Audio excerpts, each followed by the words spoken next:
NCERT pattern पर आधारित सभी कक्षाओं के गणित को सीखने के लिए सब्सक्राइब करिए एनसीईआरटी सॉल्यूशन एकेडमी चैनल को और दबाइए बेल का आइकन। इससे हर वीडियो के नोटिफिकेशन आपको मिले सबसे पहले। तो चलिए शुरू करते हैं एनसीईआरटी की हर गणित का वीडियो। आज हम लोग शुरू करेंगे कक्षा 8 का तीसरा अध्याय। अध्याय का नाम है चतुर्भुजों को समझना। इसमें 2 प्रश्नावली हल करा दिया गया है। आज हम शुरू करेंगे प्रश्नावली 3.3। इस प्रश्नावली में काफ़ी ज़्यादा सवाल है, तो हो सकता है वीडियो 2 पार्ट में बनाना पड़े, या अधिकतम जो मेरा टाइमिंग होता है मैं आधे घंटे तक का वीडियो बना देता हूँ। उससे ज़्यादा यदि वीडियो होता है तो उसको मैं 2 पार्ट में कन्वर्ट कर देता हूँ। तो वीडियो को अंत तक देखिएगा। यदि वीडियो अच्छा लगे तो वीडियो को लाइक करिएगा, और चैनल पर यदि पहली बार आए हैं तो चैनल को सब्सक्राइब करके अपने दोस्तों में वीडियो को शेयर करिएगा। तो चलिए शुरू करते हैं। पहला सवाल, पहले सवाल में कह रहा है कि ABCD एक समांतर चतुर्भुज है। मैंने आकृति बना दिया, ऊपर आपको इमेज में भी दिख रहा होगा कि ABCD एक समांतर चतुर्भुज है। प्रत्येक कथन को परिभाषा या प्रयोग किए गए गुण द्वारा पूरा कीजिए। ऊपर जो नीचे कुछ सवाल दिए गए आपको इमेज में दिख रहा होगा, उसका हमको इस आकृति के आधार पर जवाब देना है। तो चलिए जवाब देते हैं। पहला नंबर कह रहा है कि AD बराबर, AD के बराबर कौन भुजा होगा? BC भुजा होगा, तो बराबर BC। अब कैसे है इसको बराबर हमको यहाँ पर दिखाना पड़ेगा। तो आपको पता है समांतर चतुर्भुज में सम्मुख भुजाएं क्या होती हैं? बराबर होती हैं। तो यहाँ पर हम ब्रैकेट में लिखेंगे सम्मुख भुजा। ठीक, सम्मुख भुजा की वजह से आपस में क्या है? बराबर है। दूसरा नंबर दिया है कोण DCB। कोण DCB बराबर, देखिएगा कहाँ कहाँ है ये DCB, यानी जो यहाँ 3 चीज दिया है DCB, तो जो बीच में रहेगा वही कोण हम देखेंगे। तो DCB यानी C के बराबर कौन होगा? ये होगा DAB। तो हम लिख देंगे कोण DAB। अब बराबर कैसे? क्योंकि ये दोनों क्या है? सम्मुख कोण हैं। सम्मुख कोण आपस में बराबर होता है। ध्यान दीजिएगा, इसी पे भी आगे सवाल भी हल होगा। ठीक है, सम्मुख कोण आपस में बराबर होते हैं। उसके बाद तीसरा नंबर दिया है OC। हम देखिए OC यहाँ है, तो OC के बराबर कौन भुजा होगा? OA भुजा होगा, क्योंकि जब B से समद्विभाजित करेगा तो 2 बराबर भागों में डिवाइड करेगा।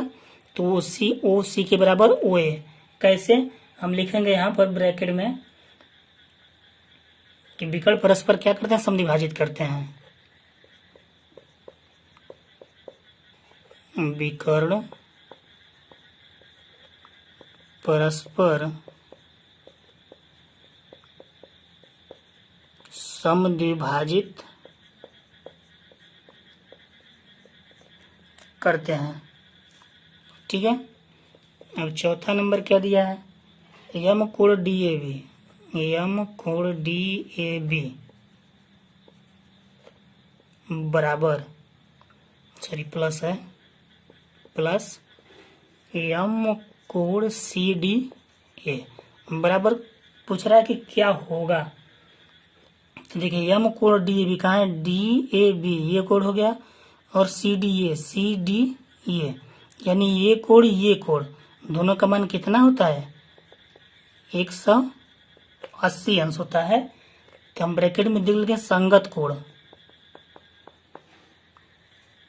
A और D, यहाँ लिखेंगे संगत कोण का मान 180 अंश होता है। अब संगत कोण क्या होता है, इसके लिए आप लोग बेसिक जानकारी देख सकते हैं। इसका जानकारी एक बेसिक वीडियो बना करके डाल दिएगा, था प्लेलिस्ट में जाकर कोई वीडियो देख सकते हैं, या तो मैं डिस्क्रिप्शन में लिंक दे दूंगा, वहां से भी आप देख सकते हैं। उसे मैं बता दूं, संगत कोण जो एक ही रेखा पर यदि 2 कोण निर्मित होते हैं तो ये संगत कोण होते हैं। इन दोनों का मान 180 अंश होता है। ठीक, चलिए आगे देखते हैं अगला सवाल। दूसरा नंबर क्वेश्चन में कह रहा है निम्न समांतर चतुर्भुजों में अज्ञात x, y, z के मानों को ज्ञात कीजिए। इसमें कुछ आकृतियां दी गई हैं और उसमें जो मान पता नहीं है उसको हमको निकालना है। तो इसमें ज्यादा कुछ नहीं, आपको सम्मुख कोण सम्मुख भुजा का ही ध्यान देना है और कुछ नहीं ध्यान देना। मैं करवा दे रहा हूँ कुछ, ये देखते हैं, थोड़ा बहुत हिंट सभी मैं दे देता हूँ। तो चलिए पहले आकृति बना लेते हैं। यहाँ पर मैंने 2 आकृतियां ले लिया, पहला दूसरा। इसमें कह रहा है कि हर कंडीशन हमको एक्स और जेड का मान निकालना है। तो जो भी आकृति दिए रहेगा सबसे पहले हम उसका नामकरण कर लेंगे। ए बी सी डी, ये मैंने नामकरण कर लिया। अब यहाँ लिखेंगे, हल करेंगे। समांतर चतुर्भुज ए बी सी डी में कोण बी बराबर कोण डी, ब्रैकेट में लिखेंगे सम्मुख कोण। सम्मुख कोण बराबर होते हैं, आपको पता है। तो बी डी आपस में बराबर होंगे, इसलिए y बराबर कितना 100 अंश। क्लियर।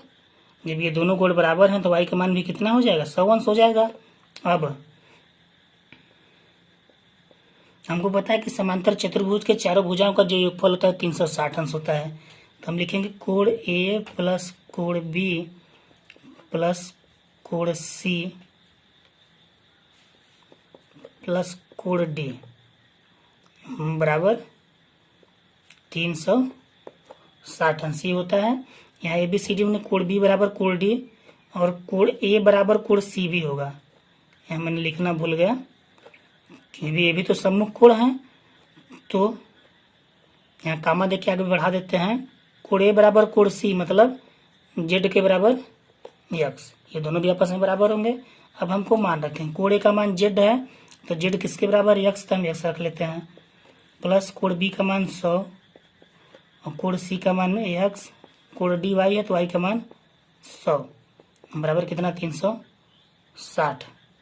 अब एक्स एक्स हो गया 2x प्लस 100 200 बराबर 360। अब 2x बराबर हो जाएगा 360 माइनस 200। x बराबर 360 हम 200 निकल जाएगा 160 बटे 2। 2 से इसको डिवाइड करेंगे, 2 8 16 यानी बराबर कितना, x की वैल्यू मिल गया 80 अंश। अब ध्यान दीजिए, यहाँ लिखेंगे अतः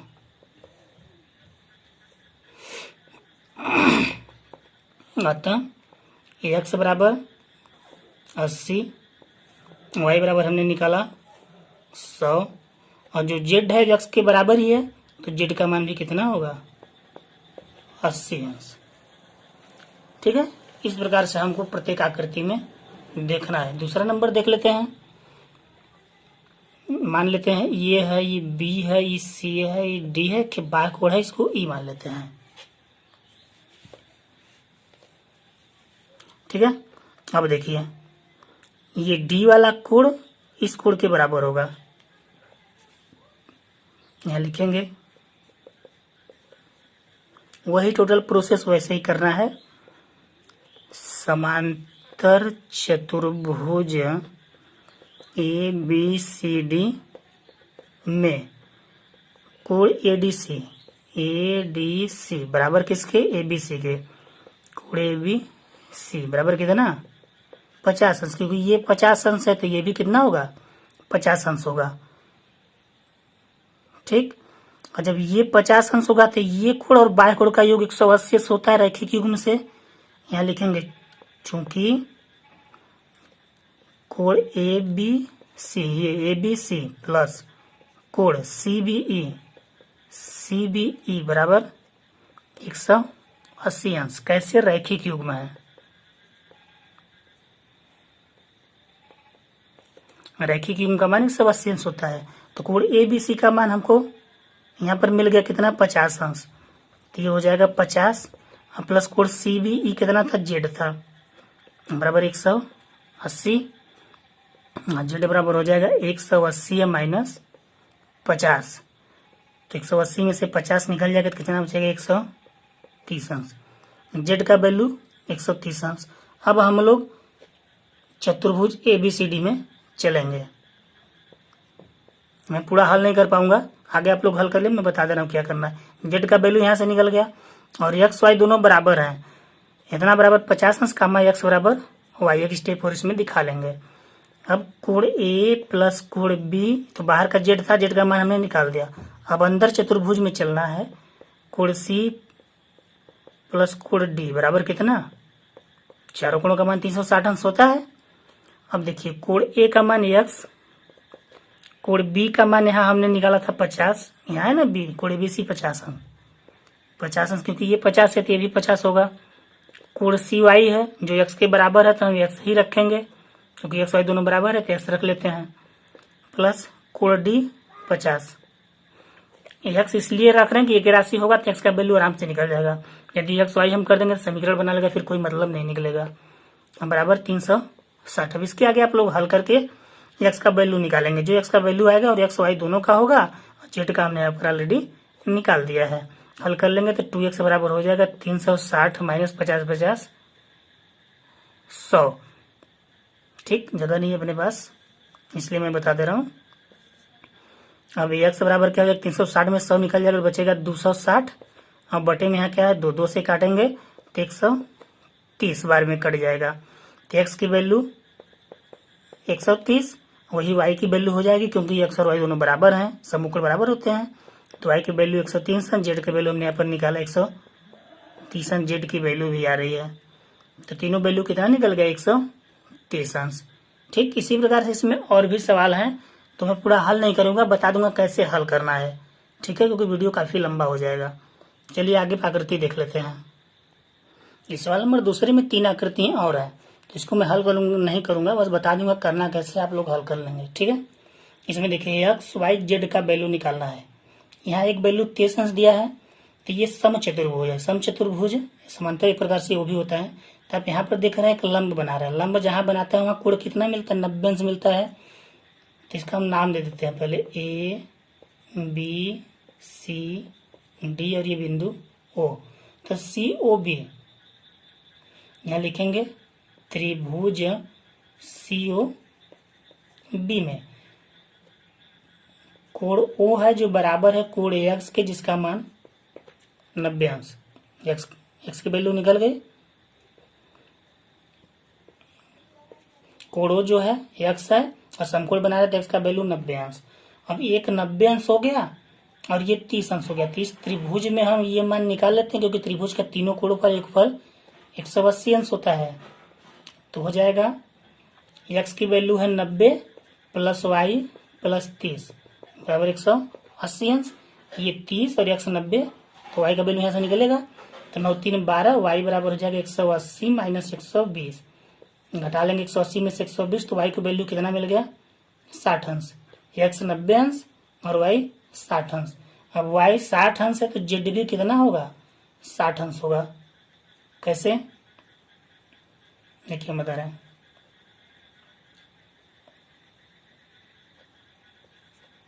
y बराबर z बराबर कितना, 60 अंश। ये जो मान है z का मान y के बराबर होगा 60 अंश, किस एकांतर कोण से। एकांतर कोण जब दो रेखाओं को त्रिज्या काटता है तो ये कोण और ये कोण आपस में बराबर हो जाते हैं, किस नियम से, एकांतर कोण के नियम से। तो एकांतर कोण से तो हो गया बस। अतः x की वैल्यू हमने निकाला ऊपर 90, y की वैल्यू 60 और z की वैल्यू भी 60। इस प्रकार से इसको हल कर लेंगे साफ साफ तरीके से। चौथा नंबर सवाल सेम टू सेम दूसरे की तरह है, बस आकृति वो ऐसे था, ये घूम गया और कुछ नहीं है, तो आप लोग दूसरी तरह इसको हल कर लेंगे। 5वां नंबर सवाल में मान देते हैं ए बी सी डी। हमको त्रिभुज ए सी, पहले समांतर चतुर्भुज ए बी सी डी में देख लेंगे। ये 112 है तो कोण बी जो है किसके, कोण डी के बराबर हो जाएगा, यानी कोण डी का मान y, यानी y कितना हो जाएगा 112 अंश। कैसे, सम्मुख कोण से, सम्मुख कोण बराबर होते हैं। तो अगर ये 112 तो ये 112 हो गया। अब त्रिभुज ए डी सी में हमको देखना है, त्रिभुज ए डी सी में। अब ए डी सी में देखिए हमने y का मान 112 निकाला और ये 40 निकाल दिया। तो इस त्रिभुज में तीनों कोणों का योगफल 180 होता है। तो y की वैल्यू मिल गई 112, ये 40, दोनों को जोड़ के 180 में से घटाएंगे तो x की वैल्यू निकल जाएगा। तो जो x का वैल्यू है वो आ जाएगा 180 माइनस 112 में 40 जोड़ देंगे तो 152 हो जाएगा।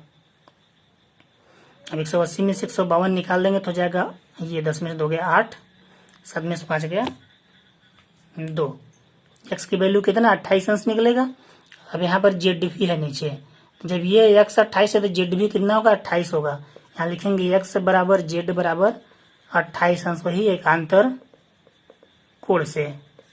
ठीक है, एकांतर कोण से ये भी कितना होगा 28 अंश हो जाएगा। तो एक्स बराबर हमने 28 निकाला, वाई बराबर 112 यहाँ पर निकला, और जेड बराबर भी कितना होगा 28 अंश होगा। इस प्रकार से आप सारे क्वेश्चन को हल करेंगे। यदि कोई दिक्कत होता है तो कमेंट बॉक्स में जरूर बताइएगा। ठीक है, चलिए अगला सवाल देखते हैं। सवाल नंबर 3 करा, क्या एक चतुर्भुज ABCD समांतर चतुर्भुज हो सकता है यदि कुछ कंडीशन दिए गए हैं। पहला नंबर कंडीशन दिया है कि कोण D प्लस कोण B बराबर 180 अंश। अब पहले हम एक चतुर्भुज बना लें तो समझाने में आसानी होगा।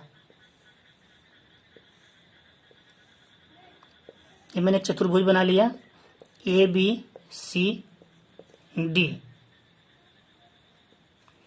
कह रहा है कि कोण D और कोण B 180 अंश हो तो क्या वो समांतर चतुर्भुज हो सकता है। तो देखिए D और B इन दोनों का योग 180 अंश संभव है, हर आकृति में नहीं संभव है। क्या इन दोनों में 180 अंश होगा, नहीं होगा। तो हम लिखेंगे कहीं कहीं हो सकता है। जैसे आयत में आप देखेंगे तो आयत का आकृति जो होता है बराबर होता है, तो यहाँ 90 ये भी बनाएगा, 90 थी 180 हो सकता है। तो आंसर में लिखेंगे हाँ हो सकता है,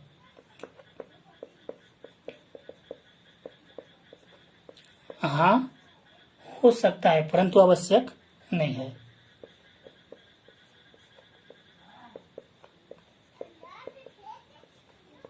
परंतु आवश्यक नहीं है, क्योंकि आयत के सम्मुख कोणों का योगफल 180 अंश होता है। आप भी लिख सकते हैं इसमें, क्योंकि आयत के सम्मुख कोणों का योगफल 180 अंश होता है, जबकि समांतर चतुर्भुज में संभव नहीं है। ठीक, इसमें कहीं बढ़ा सकते हैं, परंतु आवश्यक नहीं है। क्यों? क्योंकि आयत में तो 180 अंश हो सकता है, लेकिन समांतर चतुर्भुज में नहीं हो सकता। आप लिखना चाहें तो लिख सकते हैं। पॉइंट नंबर 2, दूसरा करा है कि AB बराबर DC दिया है। AB बराबर DC बराबर 8 सेंटीमीटर, और दिया AD 4 सेंटीमीटर, AD 4 सेंटीमीटर और BC 4.4 सेंटीमीटर, BC बराबर 4.4 सेंटीमीटर। देखिए AB और DC ये दोनों बराबर है 8 सेंटीमीटर, सही है। लेकिन AD जो दिया है 4 सेंटीमीटर दिया है, BC 4.4 सेंटीमीटर। तो ऐसा पॉसिबल है? नहीं पॉसिबल है, क्योंकि समांतर चतुर्भुज में सम्मुख भुजाएं जो होती हैं बराबर होती हैं। तो यहाँ पर लिखेंगे आंसर में समांतर चतुर्भुज नहीं हो सकता। क्यों नहीं हो सकता? क्योंकि AD equal not BC, AD BC आपस में क्या है समांतर बराबर नहीं है। जब भी बराबर होगा तभी समांतर चतुर्भुज क्रिएट होगा। और तीसरा नंबर करा है कोण A बराबर 70 अंश और कोण C बराबर 65 अंश। कोण A बराबर 70 कामा कोण C बराबर 60। आपको पता है 65 अंश, अरे पता है कि समांतर चतुर्भुज में सम्मुख कोण बराबर होते हैं। अगर ये 60 है तो ये भी 60 होना चाहिए, ये 90 है तो वो भी 90 होना चाहिए। लेकिन इसमें एक 70 एक 60 दिया है, तो ये भी क्या होगा समांतर चतुर्भुज तस्थे भी नहीं होगा। क्यों नहीं होगा? क्योंकि कोण A डज नॉट इक्वल कोण C, यानी कोण A कोण C आपस में बराबर नहीं है। ठीक, चलिए अगला सवाल। क्वेश्चन नंबर 4 कह रहा है कि एक चतुर्भुज की कच्ची आकृति दीजिए। चतुर्भुज खींचना है हमको, 4 भुजा ही बनाना है। कच्ची आकृति खींचिए, रफ आकृति, जो समांतर चतुर्भुज न हो। समांतर चतुर्भुज नहीं होना है, परंतु जिसके दो सम्मुख कोण की माप बराबर हो। मतलब ऐसा है कि होगी उनके सम्मुख कोण एक बराबर हो, दोनों नहीं बात कर रहा है, दो सम्मुख कोण बोल रहा है कि आपस में बराबर हो। तो ऐसी आकृति क्या हो सकती है? एक पतंग हो सकती है। हमको आकृति बनाना है तो आकृति में इस प्रकार से बना लेंगे। 4 भुजा मतलब चतुर्भुज, नाम दे देंगे ABCD। इसकी ये दोनों भुजाएं आपस में बराबर दिखा देंगे और ये भुजाएं बराबर हैं, विकलन कर देंगे ठीक, ये आकृति समांतर चतुर्भुज नहीं है, क्योंकि समांतर चतुर्भुज में आमने सामने भुजाएं समांतर होती हैं, ये हमारा समांतर नहीं। अगर ये कहीं बढ़ेगा तो आपस में जाके मिल जाएगा। तो लेकिन चतुर्भुज है, तो कह रहा है कि एक चतुर्भुज की आकृति बनाना था जो समांतर चतुर्भुज न हो, परंतु जिसके दो सम्मुख कोण माप बराबर हो। तो कौन कौन कोण माप बराबर होगा? ये की ये और ये एक। तो यहाँ लिखेंगे सम्मुख कोण। कौन कौन? कोण बी बराबर कोण सी। ये दोनों सम्मुख कोण ऐसे हैं जो आपस में बराबर हैं। क्लियर? सिर्फ आकृति बनाना था क्वेश्चन नंबर 4 में। अगला सवाल देखते हैं, क्वेश्चन नंबर 5। कह रहा है कि किसी समांतर चतुर्भुज के दो आसन्न कोणों का अनुपात 3 संबंध है 2 है। तो समांतर चतुर्भुज के सभी कोणों की माप ज्ञात कीजिए। सभी कोणों का मान ज्ञात करना है हमको। तो देखिए, एक पहले समांतर चतुर्भुज आकृति बना लेते हैं, समझ में आएगा। ये मैंने समांतर चतुर्भुज बना लिया, ए बी सी और डी। ये मैंने विकर्ण लाइन डाल दिया यहाँ पे। अब कह रहा है कि इनके दो कोणों का अनुपात ये संबंध है 3 संबंध है 2 है। तो मान लेते हैं, माना समांतर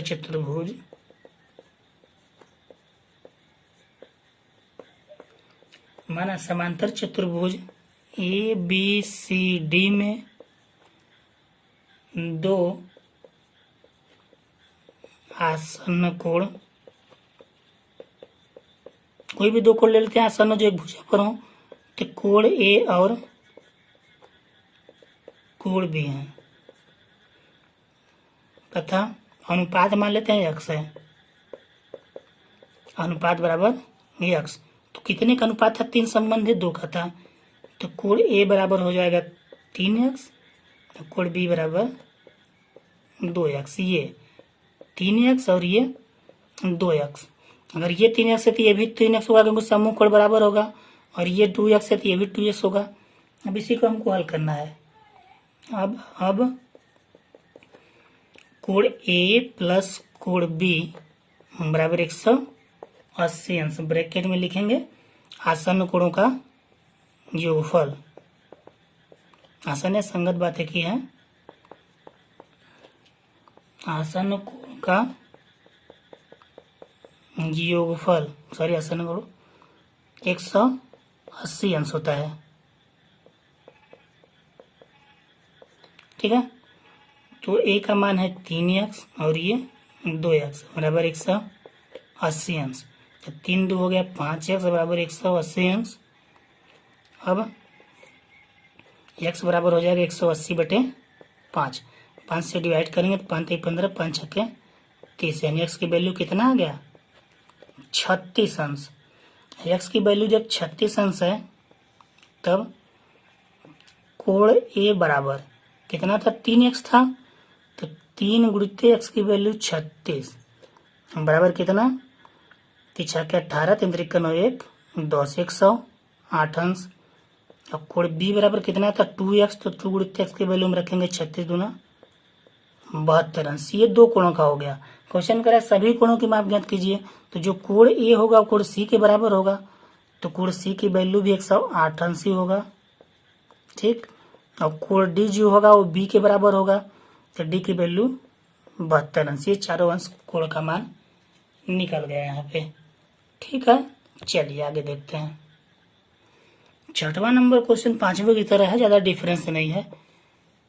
मान लेते हैं समांतर चतुर्भुज ए बी सी डी है। तो क्वेश्चन में कह रहा है कि किसी समांतर चतुर्भुज के 2 आसन्न कोणों की माप बराबर है। तो समांतर चतुर्भुज के सभी कोणों का माप ज्ञात कीजिए। तो मान लेते हैं समांतर चतुर्भुज ए बी सी डी में कोण ए बराबर कोण बी बराबर x। ये कह रहा है कि 2 आसन्न कोण बराबर है, जो मान ए का है वही मान बी का है। अतः कोण ए प्लस कोण बी बराबर 180 अंश, क्योंकि आसन्न कोणों का योगफल 180 होता है। ब्रैकेट में आप लिख सकते हैं आसन्न कोणों का योगफल 180 अंश होता है। तो ए बी दोनों बराबर हैं, तो x प्लस एक्स बराबर 180 यानी 2x बराबर 180 यानी x बराबर 180/2 से डिवाइड करेंगे 90 बार में, x बराबर 90 अंश। तो जब आसन्न कोण दोनों बराबर हैं तो जो a का मान होगा वो b का ही है, तो एक सी मतलब चारों मान बराबर हो जाएंगे। ठीक, मिला जुला के हमने आकृति ऐसा बनाया, उसके कहने के हिसाब से आकृति क्या होगी, एक आयत होगा, क्योंकि जब दो आसन्न कोण बराबर हैं तो आकृति एक आयत बना लेगा। ठीक, मैंने ऐसे ही समांतर चतुर्भुज बना दिया था, तो क्या बनेगा, आयत बनेगा। हमको फिगर नहीं बनाना है, हल करना है, बनाना चाहे तो बना सकते हैं,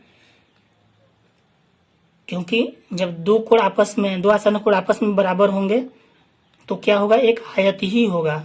ठीक है, अतः कोण ए बराबर कोण बी बराबर कोण सी बराबर कोण डी बराबर कितना, 90 अंश। सारे कोणों का मान 90 अंश होगा। ठीक, 7वां नंबर क्वेश्चन में आकृति दिया हुआ है और कह रहा है कि संलग्न आकृति एचओपी हो दिया है, एचओपी उसका मान दे दिया है। एक समांतर चतुर्भुज एक्स वाई और जेड के कोणों की माप ज्ञात कीजिए, ज्ञात करने में प्रयोग किए गए गुणों को बताइए। तो हमको सभी एक्स वाई जेड का मान निकालना है। तो सबसे पहले हम शुरू करेंगे यहाँ से कोण ओ से, तो यहाँ लिखेंगे समांतर चतुर्भुज एचओपी में कोण ओ प्लस 70 बराबर 180 ब्रैकेट में लिखेंगे रैखिक युग्म। ठीक, ये बाह्य कोण और अंदर कोण का मान 180 अंश होता है, जिसे बोलते हैं रैखिक युग्म। तो कोण ओ बराबर हो जाएगा 180 माइनस 70 यानी कोण ओ बराबर 110 अंश। तो कोण ओ किसके बराबर होगा, एक्स के बराबर होगा, क्योंकि सम्मुख कोण बराबर होते हैं। तो यहाँ लिखेंगे या कोण ओ जो है बराबर एक्स के, इसका मान होगा 110 अंश। कैसे, सम्मुख कोण से, सम्मुख कोण आपस में बराबर होते हैं, मैं बार बार बताते आ रहा हूँ। तो ये कोण इस कोण के बराबर हो गया। अब एक्स का वैल्यू हमको मिल गया 110, ये 40 पता हो गया। अब हमको यहाँ अब इससे हम निकालेंगे कोण पी की वैल्यू। यहाँ लिखेंगे त्रिभुज एच ई पी में त्रिभुज के तीनों कोणों का योगफल 180 अंश होता है। तो ध्यान दीजिएगा, तो कोण एच प्लस कोण ई प्लस कोण पी, इस त्रिभुज में हम चल रहे हैं, बराबर 180 अंश। तो कोण एच का मान दिया है 40 अंश, कोण ई एक्स है जो हमने यहाँ पर निकाला 110 अंश, प्लस कोण पी हमको निकालना ही है। तो कोण पी बराबर 180 माइनस ये 110, 140, 150 इधर आएगा तो माइनस में हो जाएगा 150 अंश, यानी कोण पी बराबर कितना मिल गया हमको, 30 अंश। और जब ये 30 अंश मिला तो जेड भी कितना होगा, 30 अंश होगा एकांतर कोण से। तो यहाँ अब लिखेंगे हम, देखिए एक्स का वैल्यू हमने निकाल दिया, अतः एक्स बराबर 110 अंश और वाई बराबर किसके, ये वाई इस कोण एच के बराबर होगा एकांतर कोण से। तो वाई बराबर कोण एच बराबर कितना, 40 अंश ब्रैकेट में लिखेंगे एकांतर कोण से। अब एक्स वाई जेड, जेड की वैल्यू, ये जेड इसके बराबर होगा कोण पी, हमने यहाँ पर निकाला कितना 30। तो जेड बराबर होगा कोण पी के जो है कितना 30 अंश। ये भी किससे होगा, एकांतर कोण से बराबर होगा। जब कोई समांतर रेखाओं को रेखा ऐसे काटती है तो ये कोण आपस में बराबर होते हैं। फिर से आप लोग देखिए, समांतर रेखा है, यदि इसको हम यहाँ से ऐसे डिवाइड करें तो ये अंदर का कोण, ये कोण एकांतर कोण होगा, इधर का कोण और इधर का कोण एकांतर कोण होगा। ठीक है, ये आपस में बराबर होते हैं, 1 2 बराबर होगा, इधर 3 4 बराबर होगा, इसे बोलते हैं एकांतर कोण। ठीक है, एक्स वाई जेड का हमने वैल्यू निकालना था, यहाँ पर हमने निकाल दिया। इसी प्रकार से आगे आपको बहुत सारे सवाल मिलेंगे, अभी हम देख लेते हैं आगे। ठीक है, तो इस सब वीडियो को यहीं पर समाप्त करते हैं, क्योंकि प्रश्नावली 3.3 में बहुत ज्यादा सवाल है। तो वीडियो का पार्ट 1 होगा, अगली वीडियो में मैं पार्ट 2 शुरू करूंगा 7 नंबर से आगे के क्वेश्चन को। ठीक है, तब तक के बने रहिए एनसीईआरटी सॉल्यूशन एकेडमी पे, देखते रहिए और सीखते रहिए। धन्यवाद।